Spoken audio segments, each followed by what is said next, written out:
트럼프 대통령이 이란 시민들에게 관공서를 점령하라, 장악하라 라고 자극을 하고 시위를 선동한 측면이 있죠. 1위와 3위의 매장량을 확보한다면 에너지 통제력은, 세계 에너지 패권은 트럼프 손으로 들어가는 거죠. 미국까지 합치면 세계 석유 매장량의 거의 한 30% 이상을 장악하게 되는 거거든요. 아마 석유에 대한 가격 결정부터 공급부터 시작해서 모든 걸 트럼프가 결정하게 될 거예요. 이란의 석유에 대한 통제권, 영향력을 행사한다면. 그 다음에 중국과 러시아를 견제할 수 있습니다.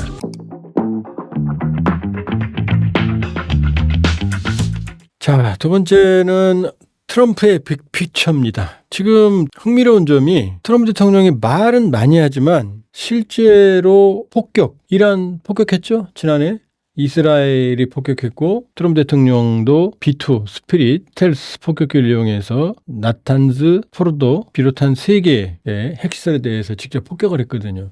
굉장히 과감한 작전이었거든요. 상대의 허를 찌르는. 그 다음에 베네수엘라의 수도를 공습을 했고 마두로를 잡아갔죠. 그러니까 군사적으로 직접 개입을 한 데는 딱 두 나라입니다. 그건 어디냐, 바로 이란하고 베네수엘라입니다. 자, 그럼 트럼프의 빅피처, 이란과 베네수엘라. 베네수엘라는 이미 마두로를 체포해 갔고 이란은 지금 사태가 현재 진행형이죠. 자, 이란과 베네수엘라에 직접 개입한, 예를 들면 우크라이나 러시아 전쟁, 뭐 다른 데는 다 말로 하잖아요 지금. 근데 여기만 직접 행동이었거든요. 그 배경을 알아보겠습니다. 자, 이게 간단한 답입니다. 자, 베네수엘라는 3천억 배럴이 넘습니다. 이거 매장량입니다. 매장량. 지금 매장량과 생산량은 달라요. 자, 베네수엘라는 매장량이 3천억 배럴입니다. 사우디, 그 유명한 석유 대국 사우디보다 더 많아요. 그러니까 베네수엘라는 바로 석유인 거죠. 물론 이 매장량에 부합하게 석유를 생산해내고 있지는 않아요. 왜냐하면 제재를 받고 있고 장기간 제재, 그 다음에 설비 투자 제약으로 인한 생산력의 약화. 자, 2위가 사우디입니다. 사우디. 그 다음에 지금 3위가 어딘지 알아요? 3위가 이란입니다. 3위가 2천억 배럴이고 베네수엘라가 3천억 배럴이거든요. 그럼 러시아 그 석유 갖고 뭐 난리치고 전쟁하고 있죠. 800억 배럴밖에는 아니죠. 위에 보면 캐나다도 의외로 많죠. 캐나다도 1700배럴입니다. 미국은요 740억 배럴밖에 안 돼요. 그런데 이 원유 생산량은 미국이 일일 생산량은 1위입니다. 왜냐하면 셰일 혁명, 셰일가스, 셰일오일 이 때문에 미국이 740억 배럴이지만 가장 많은 생산량을 기술적 우위에 의해서. 자, 그럼 한번 볼까요? 만일에 베네수엘라와 이란을 합치면 5천억 배럴입니다. 5천억 배럴이면 사우디의 2배가 되고 그 다음에 지금 탑 10에서의 거의 한 40%, 30% 정도. 미국까지 합치면 세계 석유 매장량의 거의 한 30% 이상을 장악하게 되는 거거든요. 그러니까 왜 베네수엘라는 직접 두들겨 패고 이란에 저렇게 폭격까지 하면서 이란 문제에 깊숙이 개입을 할까? 바로 이 도표의 답이 나온다. 바로 석유다. 또 이란은요, 석유는 매장량이 3위지만 가스는 2위입니다. 가스는 1위가 러시아고 2위가 이란이거든요. 자, 베네수엘라와 이란이 이렇게까지 많은 자원의 보건데 지금 가난에 경제난에 허덕이고 있죠. 이유는 딱 하나 나오죠. 왜? 사우디는 잘 살고 있죠. 사우디는 친미잖아요. 친미. 근데 베네수엘라하고 이란은 반미거든요. 그러니까 미국의 제재와 이로 인한 고립으로 인해서 이 많은 석유를 가지고도 이 두 나라는 헤매고 있는 거죠. 자, 그러면 지금 답은 간단히 나옵니다. 석유 매장량의 1위와 3위를 직접 폭격한 거죠. 1위는 잡아가고 3위는 폭격을 했고, 그리고 이란은 정권 교체까지 지금 트럼프 대통령이 얘기를 하는 이유는 뭐냐. 저는 자, 트럼프의 빅픽처는 바로 석유 패권이다. 1위와 3위의 매장량을 확보한다면 이제 에너지 통제력은, 세계 에너지 패권은 트럼프 손으로 들어가는 거죠. 그러니까 트럼프가 이란과 베네수엘라를 동시에 거론하고 압박하는 이유는 바로 이 석유다. 트럼프의 빅픽처는 석유다. 이렇게 볼 수 있죠. 자, 여러 가지 근거가 있어요. 자, 마두로는 체포돼서 미국으로 갔죠. 이제 곧 재판 받습니다. 근데 기억이 나실 거예요. 아마 델타포스가 투입이 돼서 미국군 특수부대죠. 체포했지만 헬기에서 내려서 이동할 때는 미국 마약 단속국 요원들이 이송을 해갔거든요. 왜냐하면 마두로는 2020년 1월에 트럼프 일기 때 마약 혐의로 미국 법원에 기소가 됐습니다. 현상금도 붙었고, 그 당시 죄목이 뭐냐면 약 200톤, 최대 250톤의 마약을 미국으로 밀반입시키는데 마두로가 개입했다는 거거든요. 자, 그것 때문에 마두로를 체포했거든요. 그런데 재미있는 게 마두로 체포 직전에 에르난데스라고 온두라스의 전 대통령을 미국의 감옥에 있었는데 석방을 했어요. 이 사람 죄도 에르난데스도 똑같아요. 미국으로 마약을 밀반시켰기 때문에 깜빵에 있었거든요. 무려 45년형을 받았어요. 그런데 트럼프 대통령이 이 사람을 지난해 25년 12월에 사면했습니다. 왜? 정치적으로 가혹하다고. 제가 말씀드렸죠. 마두로는 200톤 정도였다고 마약이. 근데 에르난데스는 단입한 마약의 양이 수천 톤이었어요. 그럼 마약의 양으로 비교하면 마두로가 훨씬 작은 거죠. 첫 번째. 그러니까 과연 마약일까? 여기 갸우뚱하죠. 두 번째, 마두로를 체포했으면 부통령은 로드리게스거든요. 그러면 마두로의 최측근이 로드리게스인데 베네수엘라에 마약이 문제였으면 이 로드리게스도 한편일 거 아니에요. 그럼 로드리게스도 축출해야 되는데 로드리게스하고는 마두로 잡자마자 그런 얘기 했잖아. 로드리게스가 우리한테 협력하기로 했어라고 얘기를 하잖아요. 말이 안 되죠. 지금 일각에서 그러니까 미국이 베네수엘라를 제재를 한 건 마약, 부정부패, 인권 탄압 이런 거였거든요. 부정선거도 일부 얘기하죠. 그러면 부정선거로 집권한 마두로를 잡아갔으면 로드리게스는 부정선거로 집권 안 했나요? 부통령으로? 그럼 로드리게스 부정선거인데 이 사람을 그러면 협력하면 안 되잖아요. 근데 로드리게스하고 바로 협력하겠다고 전화했어요. 로드리게스는 어떻게 해요 지금? 낮에는 밤이지만 밤에는 트럼프 대통령하고 통화하는 사이인 거죠. 그럼 로드리게스 이 정당성 없는 정권을 유죄될 이유가 없는 거잖아요. 오히려 마차도 노벨 평화상을 수상했죠. 미국이 아주 영화 같은 작전을 통해서 마차도를 베네수엘라에서 빼냈죠. 그리고 시간상 마차도는 못 갔고 마차도의 자녀들이 노벨 평화상을 노래해서 받았는데 이 마차도가 노벨 평화상을 트럼프한테 선물했죠. 트럼프는 이제 입이 귀에 걸렸죠 지금. 고맙다고. 노벨 평화상 위원회가 그러지 말라고 그랬어요. 그거 준다고 노벨상 넘어가는 거 아니라고. 그럼 마차도는 왜 트럼프 만나서 노벨 평화상까지 헌납을 했느냐.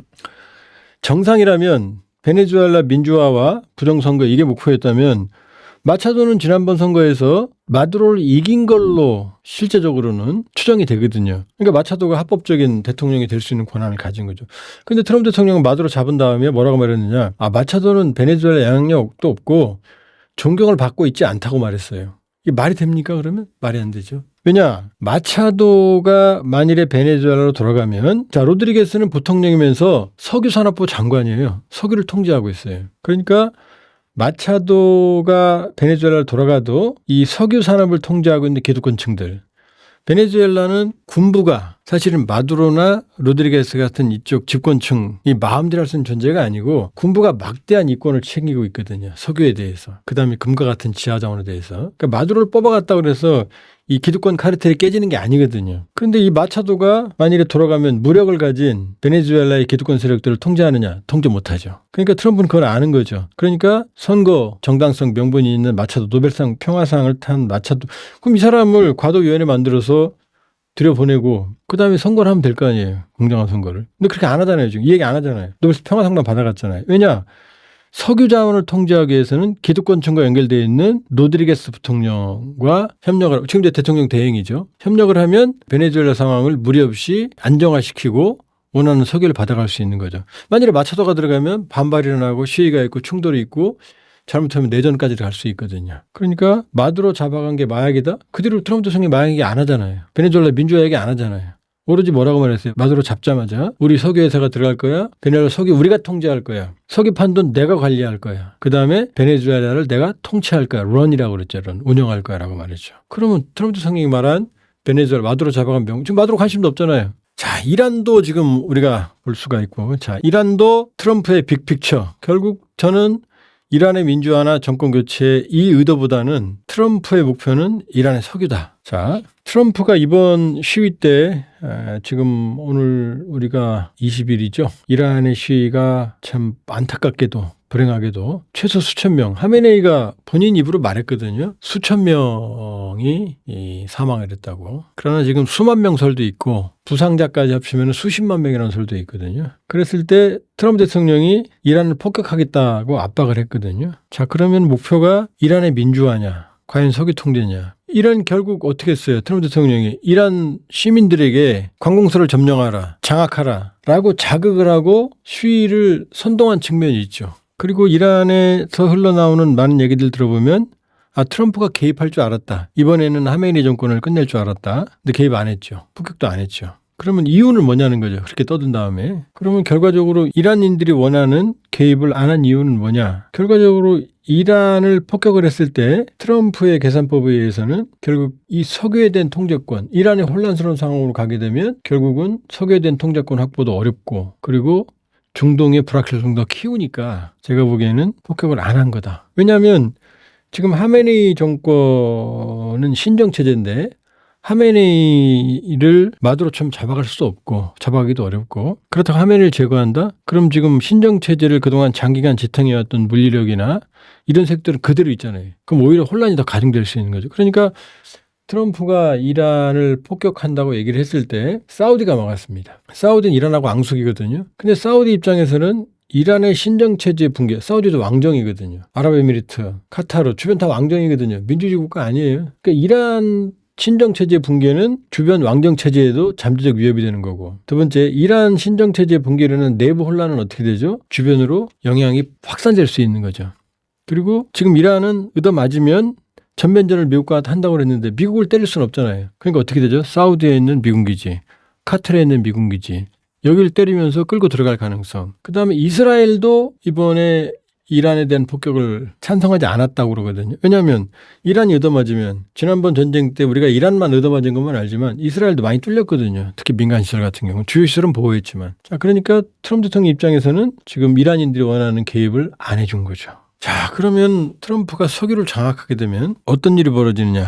자, 볼까요? 세계 에너지의 한도가 변화합니다. 왜냐하면 지금 다른 데 장악할 필요 없고요. 사우디가 지금 중동 오펙에서 결정적인 역할을 지금 말씀드렸지만 사우디가 가지고 있는 석유 매장량과 생산 능력이거든요. 그런데 만일에 베네수엘라는 이미 사실상 장악을 한 상태로 보여지고 좀 시간은 두고 봐야죠. 베네수엘라 사태가 어떻게 될지 모르겠지만 그러나 베네수엘라의 민주화보다는 베네수엘라의 기득권 석유와 자원을 장악하고 있는 기득권 세력들과 손을 잡았기 때문에 마두로 없는 기득권 세력들인 거예요. 그러니까 반미였던 마두로를 뽑아내고 이 기득권 세력들을 미국 쪽으로 손을 잡는 거거든요. 그러면 베네수엘라에 있는 기득권 세력들은 중국에 팔던 석유 미국으로 팔면 되는 거거든요. 그러니까 자, 세계 1위의 베네수엘라는 미국의 석유에 대한 영향력이 일단은 현재까지는 트럼프 계산대로 지금 가고 있다. 일단은 첫 번째는 석유만 본다면. 자, 세 번째, 만일에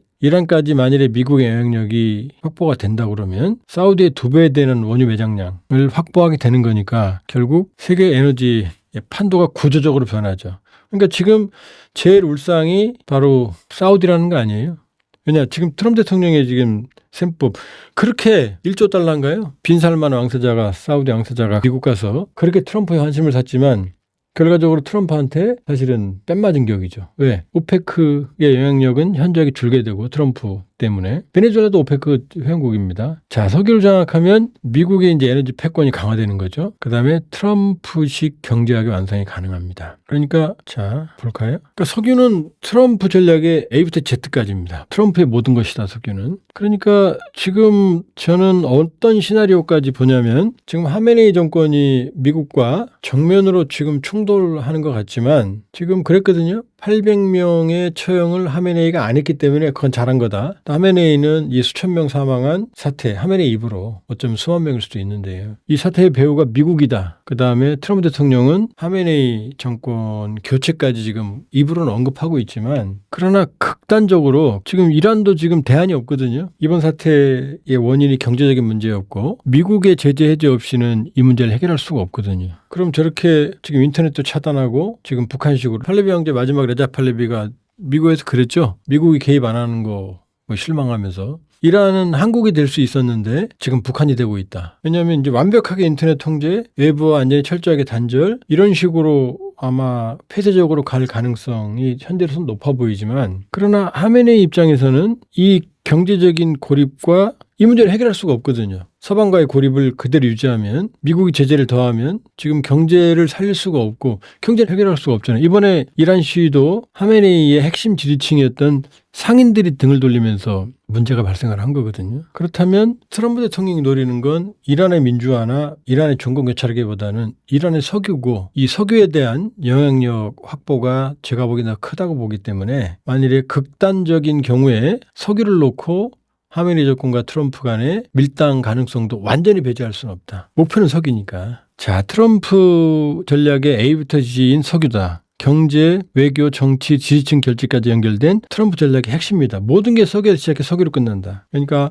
그린란드를 포함한 베네수엘라가 일종의 웨스턴 헤미스피어 서방구 전략이라면, 그러나 지역적으로는 베네수엘라와 이란 요 두 군데에만 직접적인 군사행동을 한 이유는 바로 여기 석유가 있기 때문이다. 이렇게 볼 수가 있고요. 그 농담 삼아 이런 얘기 하거든요. 그러면 김정은은 왜 안 건드리냐. 김정은은 뭐 트럼프하고 싸웠잖아요. 뭐 2017년에 뭐라고 그랬어요. 로켓맨이다. 화염과 분노다. 뭐 내 책상에 핵단추가 있어 그랬죠. 그랬더니 농담삼아 이런 얘기합니다. 김정은은 안 건드린다. 왜? 거기 석유가 없으니까. 자, 석유에 대한 패권이 트럼프 손에 들어가게 되면은, 자, 트럼프노믹스, 트럼프 경제학이 완성이 됩니다. 트럼프는 지금 관세, 지금 계속 저유가, 유가를 내리라고 그러죠. 그럼 인플레 막을 수 있고, 그 다음에 트럼프가 생각하는 트럼프 이코노믹스를 자기 마음대로 할 수 있는 기반이 마련됩니다. 그 다음에 에너지 패권을 장악하죠. 세계 1위와 3위 외장력, 세계 1위의 생산력을 미국이 가지고 있는데 이 세 개를 더해보세요. 아마 아무도 대항할 수 있는 세력이 없을걸요. 아마 석유에 대한 가격 결정부터 공급부터 시작해서 모든 걸 트럼프가 결정하게 될걸요. 이란의 석유에 대한 통제권, 영향력을 행사한다면. 그다음에 중국과 러시아를 견제할 수 있습니다. 지금 한 베네수엘라 석유의 80%, 이란 석유의 80%가 중국으로 갑니다. 이제 베네수엘라는 끝났죠. 그러니까 베네수엘라와 이란의 석유를 합치면 중국이 수입하는 양의 한 20% 가까이 되거든요. 적은 양이 아니죠. 그러니까 중국은 지금 베네수엘라 중진수가 끊기니까 지금 캐나다로 눈을 돌려서 캐나다도 중진류거든요. 그러니까 캐나다하고 중국이 급속하게 지금 석유로 가까워지고 있는 상황입니다. 어쨌든 중국을 견제할 수 있습니다. 석유를 통해서. 그다음에 러시아도 견제하죠. 왜냐? 러시아는 수출품의 75%가 지하자원이고 한 50% 정도가 석유, 에너지 자원이거든요. 그러니까 이 가격을 마음대로 미국이 결정하게 되면 이 가격 하락이 되면 러시아는 이미 석유가 하락으로 이 전비 확보에 상당히 타격을 받고 있거든요. 세수가 지금 줄고 있어요. 네 번째는 이 석유 패권을 장악하게 되면 결국 1번, 2번, 3번을 활용할 수 있으니까 트럼프 마가 지지층을 결집시킬 수가 있어요. 그러니까 석유는 트럼프에게 A부터 C까지 모든 것이다. 이렇게 볼 수가 있고요. 따라서 베네수엘라 석유 장악에 속도를 더 내려고 할 거고, 그다음 이란에 대한 석유에 대한 영향, 지금은 석유 얘기는 안 하죠. 그러나 제가 보기엔 이란에 대한 석유 확보를 위한 트럼프의 야심도 조만간 드러날 가능성이 있다. 이렇게 볼 수 있습니다.